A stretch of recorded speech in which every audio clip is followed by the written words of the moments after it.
With us this morning for Parenting Tips is Marty Calder from Center Counseling Service, and we are talking keeping your kids on track during the summer, I guess. So first off, what do you mean by that?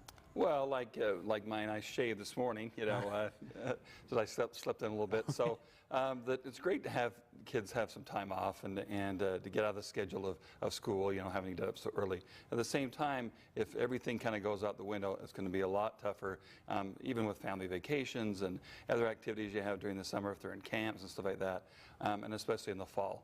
Okay. And then you're saying this is especially important for kids with ADHD and things like that. Why is it really important to keep them on a schedule? Because especially, you know, we were talking about that, you know, a couple times ago about medications. I talked about on the More show as well. And those need to be kept at a similar level, mostly because medications are effective as they go throughout the day, as they go throughout your body, throughout the week. And so to totally cut off at medications and then say, well, everything's good is not in the best interest of the child. So we've talked about why you should do it. How do you do it? How do you go about implementing the schedule when kids, I mean, I remember as a kid, me in the summertime just wanting to enjoy all the freedom, but mom and dad saying, no, you have to do all this first before you get that freedom. I think, you know, having some chores, having some things that the family does on a daily, weekly basis, and having some range there. So it's like, well, maybe they don't have to get up at 8 o'clock or 7 o'clock they did for school, but by 10 they have to be roused it around.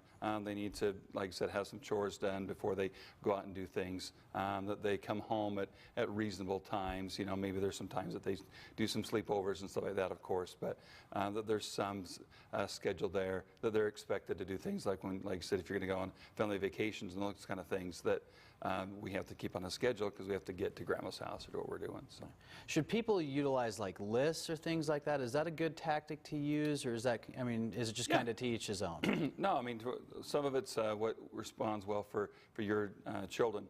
You know, I'm a guy that needs things in front of me and needs a visual reminder, and that's great for kids because they can see what's going to happen, what's going to be expected for the day or for the week, and then they can know what they need to do to kind of get themselves ready.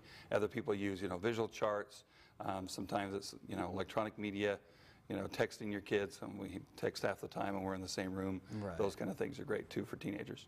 And then moving on to summer vacations, how do you maintain, you know, that track? How do you maintain that into summer vacations and time away from home?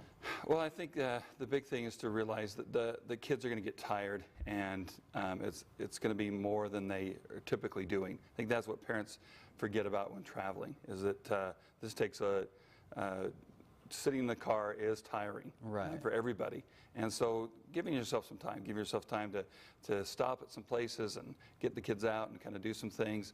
You know, we always go to Washington because that's where I'm from. So, you know, along the Oregon corridor where we'd stop in Multnomah Falls, and we'd stop different places. Kind of break up the monotony a little bit. And realize that you can't do everything. You can't get all the things that you listed down accomplished in a vacation day. You're going to have some breaks, and it's okay to just have some fun being together as a family. All right. Well, thank you for stopping by this morning.